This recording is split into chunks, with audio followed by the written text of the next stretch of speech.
Hey, what's up? It's Sideshow again with another Valorant analysis video, and I know that a lot of you wanted me to go through this finals between Cloud9 and Sentinels in a bit more detail after I put out my Ascent video, and a lot of people wanted me to look at Bind or Split. The reason that I'm not going to make videos about those maps is that Bind was really scrappy in the way that he played out, a lot of clutches, a lot of just individual plays rather than set executes, which is more what I like to talk about, even though it was insanely entertaining.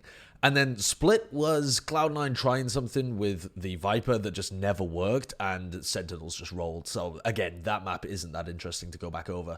Haven, though, is really interesting because Cloud9, as I've previously put out a video of their game against TSM in the PAX Invitational, this I think is Cloud9's best map, and it was twice it could have come up in this match. It could have literally won this tournament for Cloud9. If they had won any of Ascent, Bind, or Split, and they were 11-13 on Ascent and Bind, then they probably would have won this tournament because their Haven is much better than the Sentinels. So I want to showcase what happened in that one map that we did see of Haven, because I'm theorizing that it probably would have happened again if we'd gone to map 5.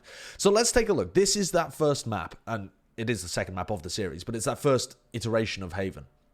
And what I want to point out is kind of a flow-by-flow of what happened. So we've skipped the first pistol round here, but I'll explain basically what happened. It was Cloud9 pushing A, and Sentinels used their utility in a great way to be able to retake. Wasn't overly interesting, though, and this, crucially, is a big turning point in this series, because in this map, sorry. Because already we're at the second round, and Sentinels are about to have their economy broken by Cloud9's eco. So what really goes wrong here? Oh, let me turn down the volume a little bit so you don't have Pocket just shouting in your ear holes. So this is Shazam holding on point B, and the first thing that I want to point out to you guys is just the default setup. It's going to be Zoms putting down a smoke right at the beginning here, this smoke that's in mid window. And then you have Shazam holding down mid. You have Dapper holding passively on A with his tripwires on short and on long. This is all really important because mid-map adaptations come in thick and fast. It's a really interesting map. But in terms of how the actual eco round plays out, you can see that Shazam basically just gets quad-faced by these pistols. And there's nothing really that he can do. I don't think this is a great... I mean, is this not a great position to hold? I feel like Shazam should normally be fine here. But because... The Cloud9 players, look at Mitch there. He peeks, he knows that Shazam's holding up top here, so he calls for the rest of his team to go for a big face. And when you're facing 4v1, yes, Shazam can take one player with him, but look at this. Look where I pause it here. There's 4 players looking at him from the bottom of mid, and there's no way that he's going to be able to get anything done. And even though Dapper comes to try and assist him a little bit in mid, because I think Shazam can feel this happening. You can see by the way that he's putting his crosshair, sometimes on the windows, sometimes on the bottom. He knows that he's going to get at least double-faced. I don't think he's quite expected to get quad-faced. He calls for reinforcements, but they really can't help him. And he just goes down in a flurry of pistol shots, and Dapper just gets the hell out of there once he realizes there's 4 people, because nobody wants to take that. So that's really the main thing that breaks this open, this second round eco. And this is how Cloud9 ruined the Sentinels' economy right at the beginning. Because that quad face is just deadly. And then there's this weird thing that happens. I mean, even once you get the first pick, you wouldn't normally assume the pistols would win. But there's a wall in here. Sick dies immediately because he's only holding with a pistol. And even though Dapper gets 3, Tens kills Dapper, and then Tens gets a shot through the smoke there onto Sinatra. And then Zoms is just left in a 1v2, and Tens rotates out to C, and this is just impossible for Zoms to clutch, to be honest. He's only got a pistol because he wants to maintain the economy for round 3, because or round 3 and 4, because he assumes that he just assumes they're going to win the anti-eco, basically. And then once the others have picked up like Dapper's Spectre, there's not much else to play with. So, all right, the next round's an eco, and this is our first real rifle round. And the first thing to note is that Shazam and Dapper have gone for this double AWP setup, and they're going to be playing from Garage down here, and eventually A Heaven down here.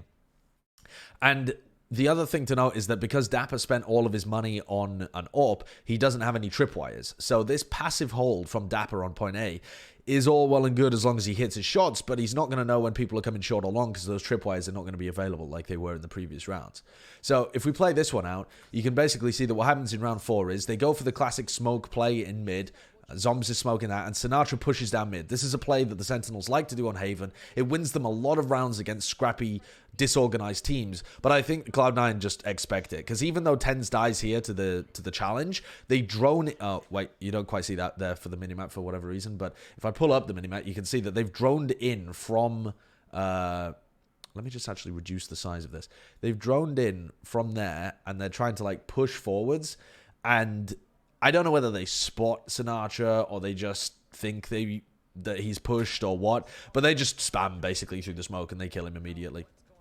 So Sinatra goes down, and at this point they have an even situation. They've got some level of control over grass. They smoke here in order to make it more difficult for Shazam to know where they're going, because he doesn't have that sight line into CT anymore, and they make their way towards A. And the reason that I included this round is because, first of all, it shows you what the default setup is for Sentinels on the defense. But secondly, because of this triple face that they do on Dapper again. Look at Dapper. This is a very similar situation to round 2, where Shazam was trying to hold down mid. And there's 3 rifle players. Mitch jiggle peeks, gets the info, and then they triple face him. And there's nothing that Dapper can do. Even if he had hit the shot on one of them, that guy was gonna die. And they hit like some nice wall bangs through the I don't know, wooden slat, whatever it's called. But eventually they just get the pick on him default.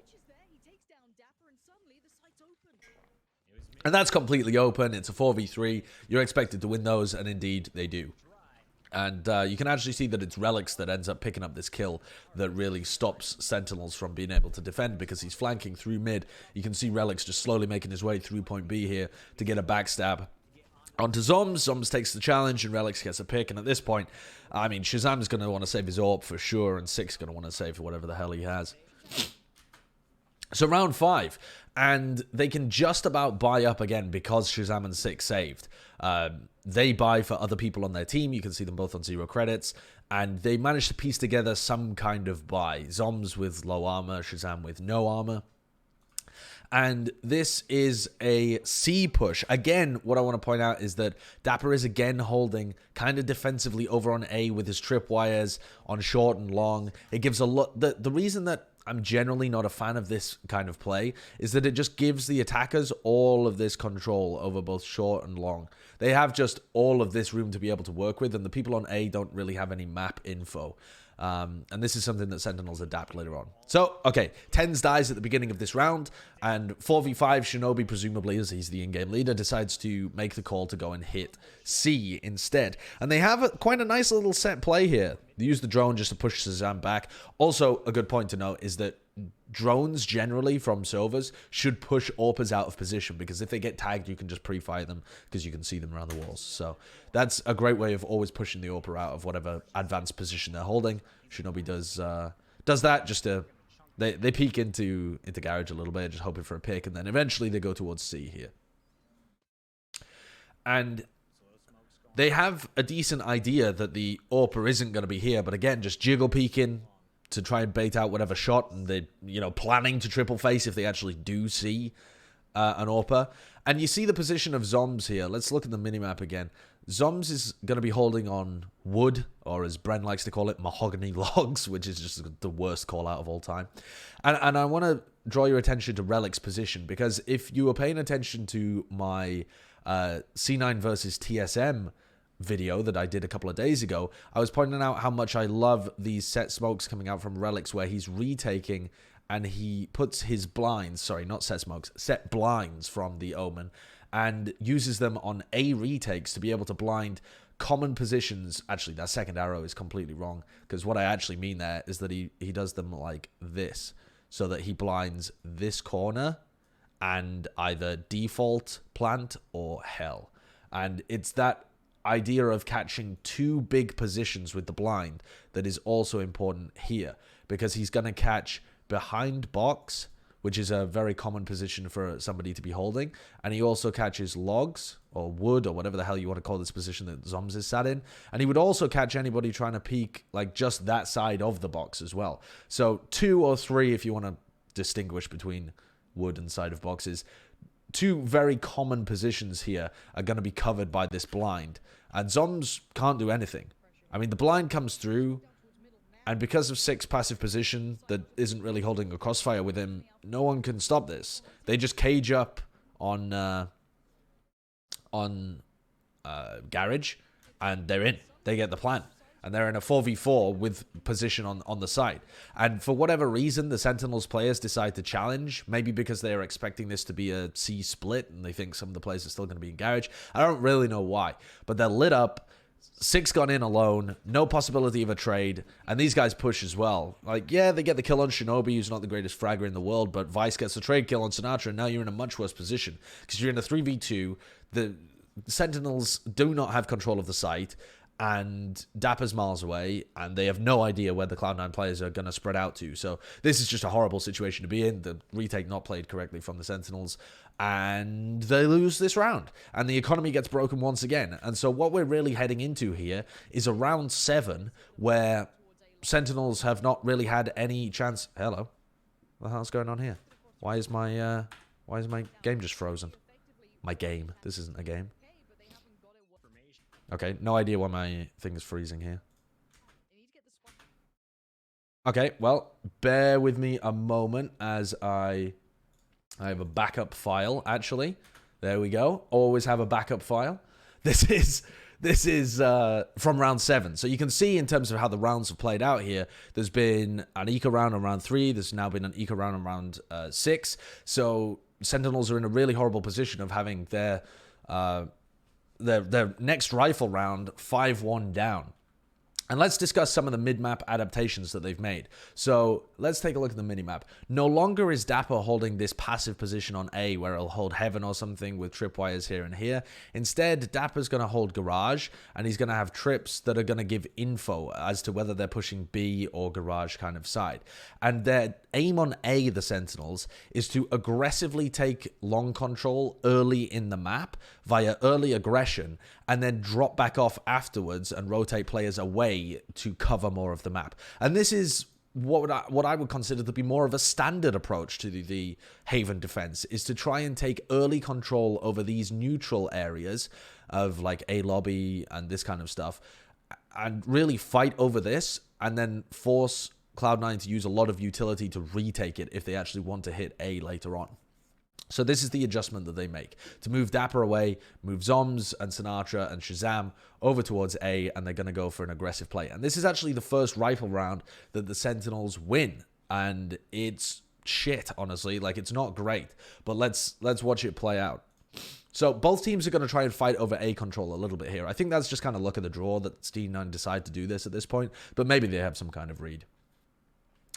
So the Sentinels are going to set up with the AWPer and a Phoenix. You can see this on the minimap. And I'm going to just explain how this works a second on the minimap too.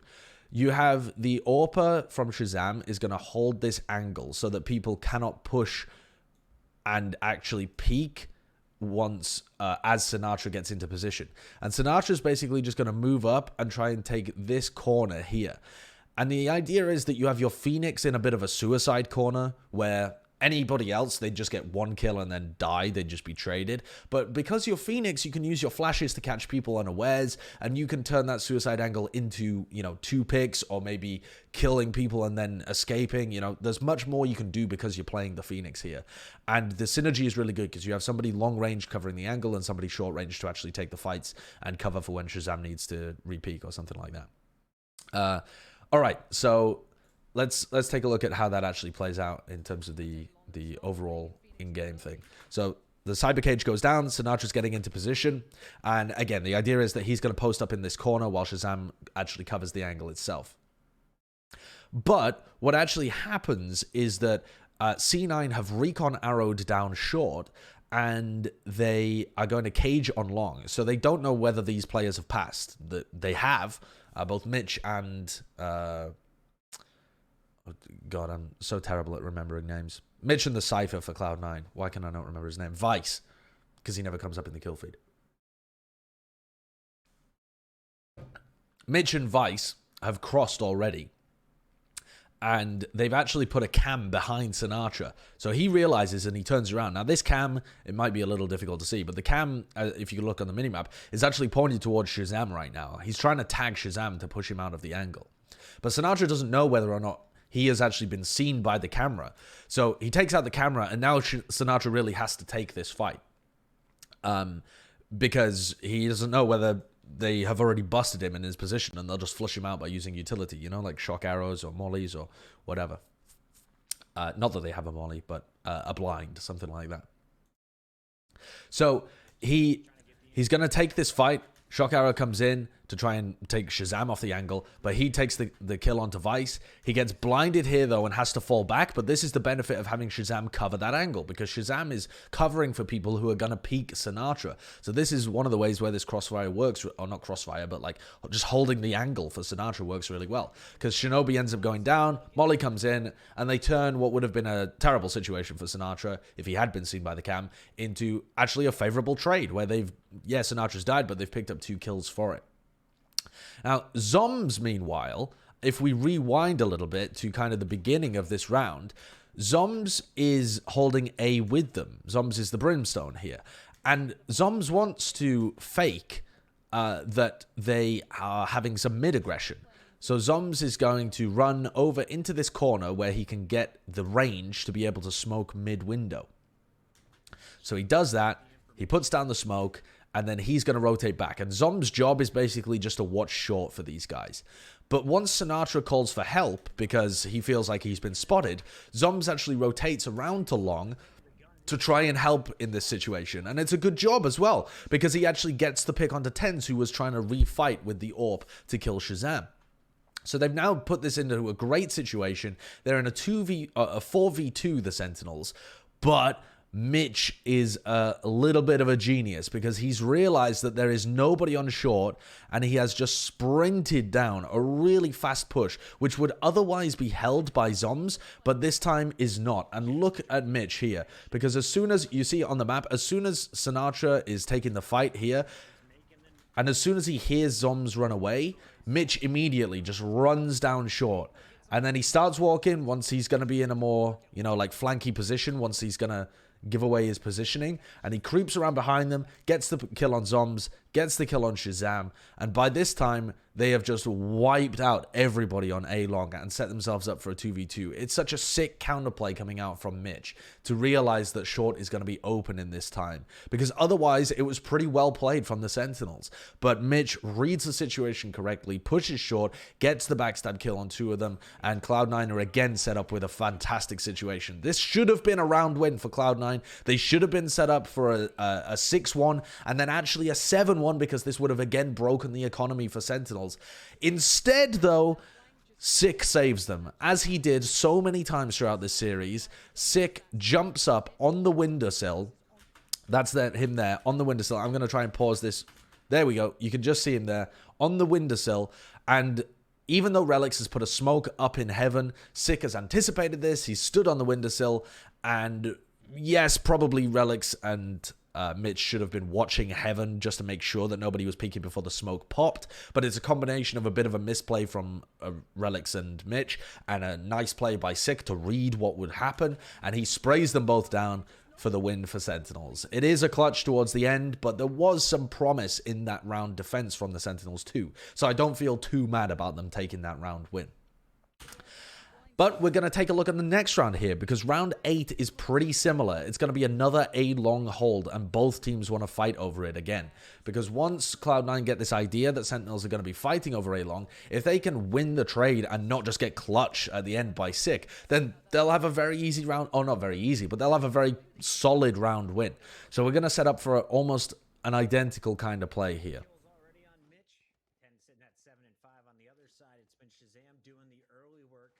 So let's take a look at Shazam AWPing down A-long. You can see that the setup is very, very similar for the Sentinels on their defense.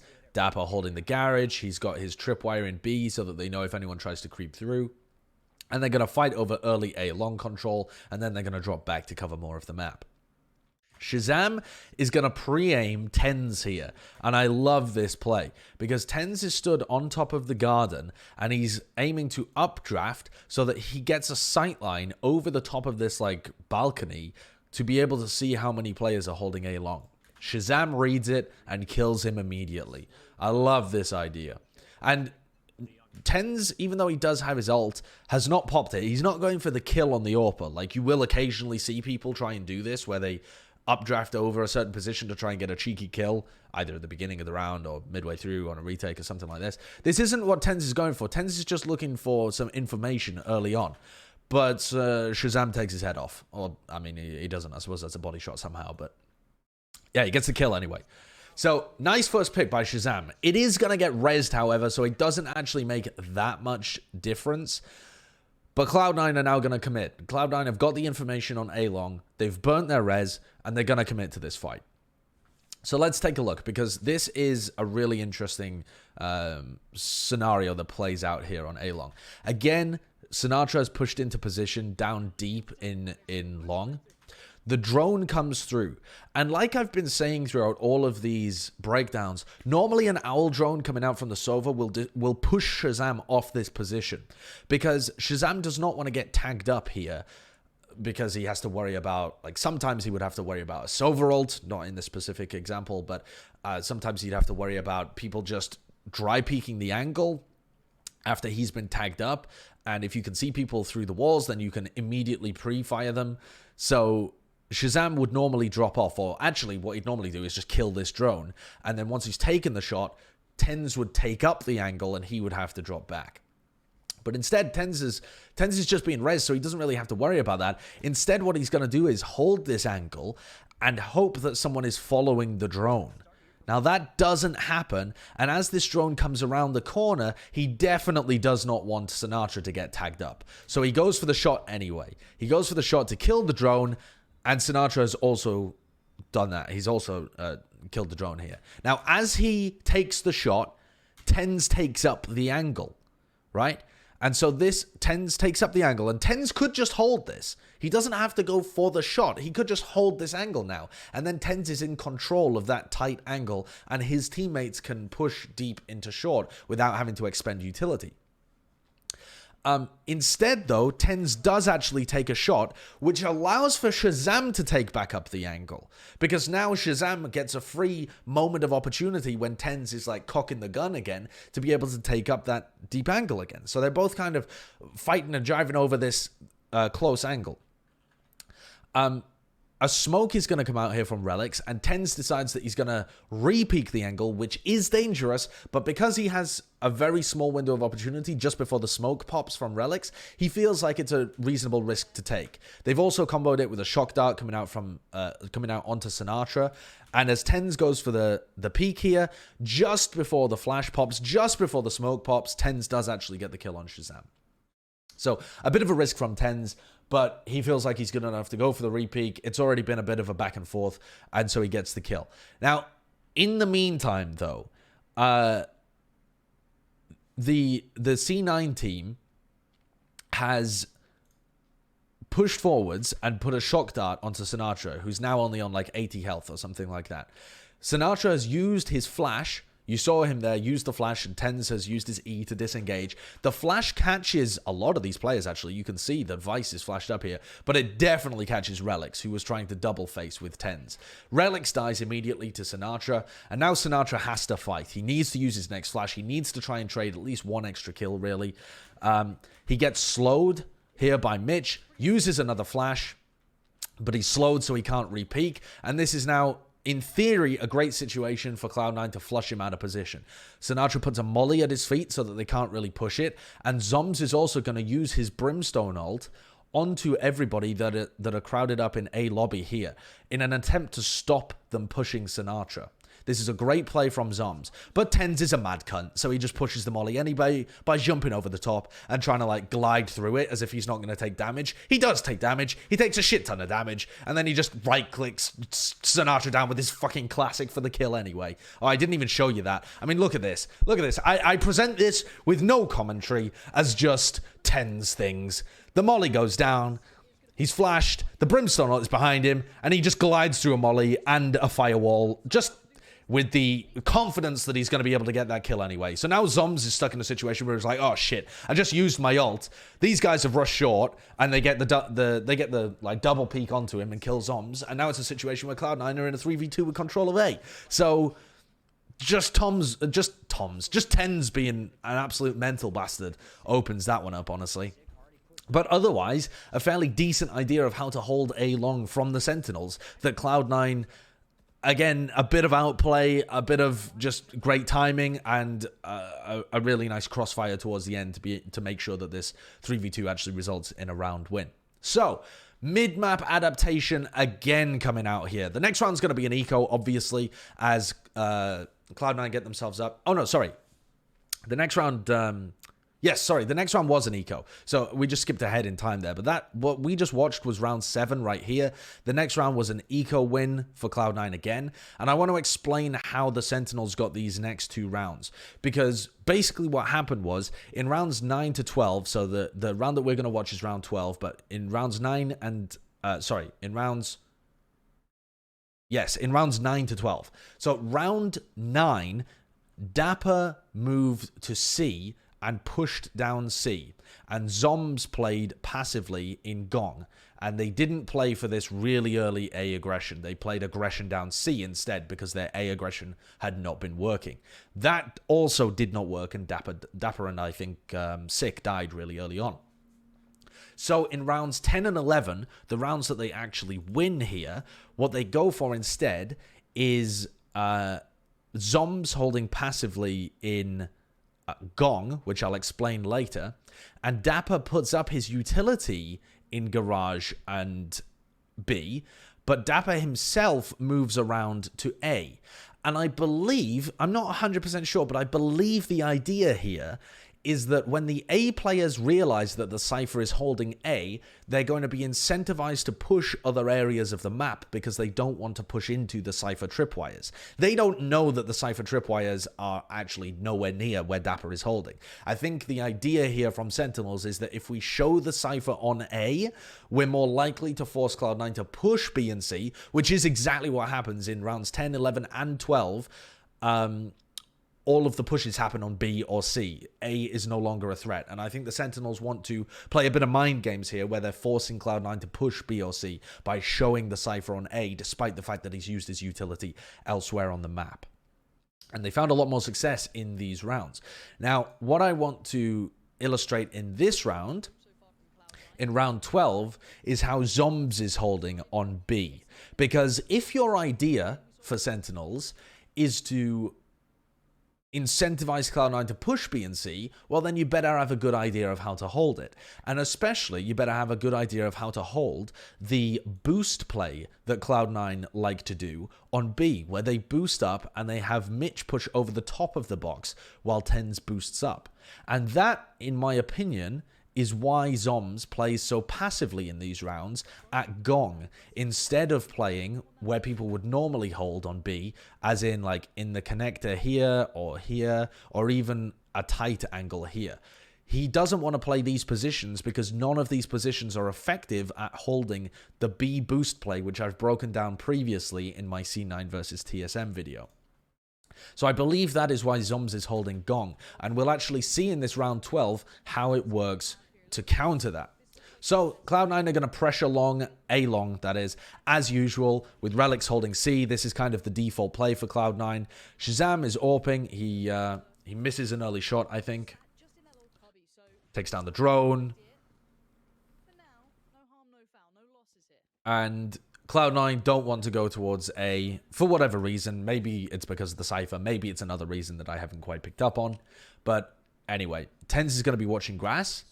And they move towards for this B boost play, which, if you want a detailed illustration of how the B boost play works, you can watch my C9 versus TSM video, which was the first time where I ever saw them run it. But just for a quick brief rundown, you can see that they recon arrow the back to try and see anybody that's holding deep. Obviously, they're not going to recon dart into Gong itself, because these walls on either side would actually stop the recon dart from hitting people who are holding like here, or deep angles on either side. So you're never gonna be able to get a recon dart that opens up the entirety of B, and so Zombs knows that he's safe from that. He also knows that because he's holding so far back, he has the best angle possible on any players that are going to boost up on top of here. If you're holding really tight angles, then you can't see people who are on top. That's just how geometry works. And so if you are holding back at Gong, because you're further away, you have a better angle onto these players who are going to jump up, like Tens and like Mitch. Mitch also gets tagged by the tripwire as he goes for the boost play, so that actually slows him down and messes up the timing here, and it allows Zombs to get the really early pick onto 10s. I think Zombs probably would have also got this kill onto Mitch had Mitch not got delayed by the tripwire, but instead Zombs gets his Brimult with that kill onto 10s, pops the Brimult because he knows exactly what this play is and he knows how it's going to work. He pops it just in the middle of B where he thinks the players are going to be most likely. He should be favored in this aim duel against Mitch, except that he's already taken damage and he's only on 35 HP, and so he does end up dying. But I like the idea from Zombs holding Gong here, and I think that generally it's a good way of countering the Cloud9 boost play on B. Now, unfortunately, I mean, Sick comes in to trade the kill onto Mitch, but Sick himself gets traded by Shinobi. So you're in a situation where even though the Sentinels have got a theoretically good hold on this point B, they're in still a 3v3 retake, which isn't the worst in the world. B is actually one of the easiest sites to try and retake because you have so many angles to come at it from. But all of their retakers are coming from the A side, which is not the best situation to find yourself in. Nevertheless, they do have many opportunities to win this round because Sinatra runs in and he mollies immediately onto the default plant position, which pushes Shinobi off the plant. Sinatra uses that opportunity, that window of time, to break the wall and kill Shinobi. Great play by Sinatra, by the way. Fantastic play in terms of the timing and the aggression and the knowledge of what his opponents are going to be doing. Now they've got a 3v2 and Sentinels should just play slow, but instead Sinatra, I think, is just feeling himself a little bit and ego peaks Vice. Vice wins that because he just has complete control of the angle. Vice then kills Dapper, who just basically feeds, trying to pop his ult here. A good read by Vice, but I don't think that was the correct play whatsoever coming out from Dapper. And unfortunately, you've now got a situation where Shazam has an AWP, and even though he knows where these opponents are positioned, there's basically no chance of him being able to get the kills. So he's in the smoke, he ends up falling here, and you've got Cloud9 going up to an 8-4 half. Despite the fact that Sentinels had some decent ideas of how to stop their aggression, Cloud9 are playing the counter to the counter really effectively. So I was impressed with the way that Cloud9 played their attacking rounds. I think that whoever's calling for them, I think it's Shinobi, has a good understanding of when to pressure different bomb sites. Even the counterplays that Sentinels tried to put at them, Cloud9 had good ways of being able to counter it. The double peaks as well, to be able to flush AWPers out of position, were all really good stuff coming out from Cloud9. And this is why I said in my video that Cloud9's playbook, where they look their best, it all really starts at Haven. Because even though they can frag a bit on Ascent, Cloud9 is the only map in their pool, in my opinion, that really looks fleshed out. And that's why I think that if they had been able to win any of Ascent, Bind, or Split in the PAX Invitational, Cloud9 would have won the series because they had that weird, and in my opinion kind of dumb, situation where they played Haven twice in the series. There you go. It was slightly longer than I was anticipating, but that was a pretty comprehensive, I think, breakdown of why Cloud9 was so good and so scary on Haven in the PAX Invitational when it came to Haven. If you're a new viewer to my channel from some competitive Valorant subreddit or something like that, then give it a subscribe. I will be posting videos like this fairly regularly. If you're an Overwatch viewer that just wants me to pump out more Overwatch and comedy stuff, well, don't worry. I've got a shit ton of that stuff coming as well. I can wear both masks. See ya.